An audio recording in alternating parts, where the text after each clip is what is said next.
Çiçeklerde haray salsa incime, emirdin mi alacaksan canımı? Ruhum gitse canım kalsa incime.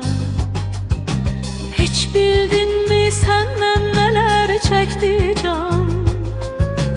Dertlerinden bildim nece çöktü can. Bir deneydi ele bildim çoktu can. Vicdanında kanım kalsa incime. İstemezdim ömrüm solan bağ olsun. Bensizliğin bir dözülmez dağ olsun. Koymadın ki bircecik ah olsun. Günler sene benim kalsa incime. Yurdum yuvam oldu hara bilmezsen. Yüreğimi bir de kıra bilmezsen.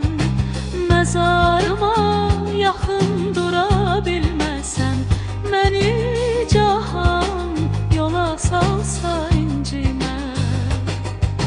Kar kalbini daha nece sesleyim. Sevgidense belki nifret besleyim. Daş yüreklim can türden tersliyim. Beni senden vaxtsız alsa incime.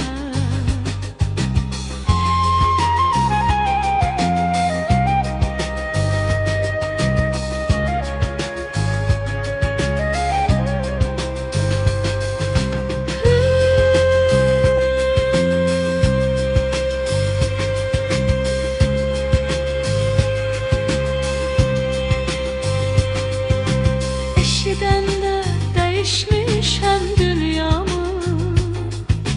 Çiçeklerde haray salsa incime.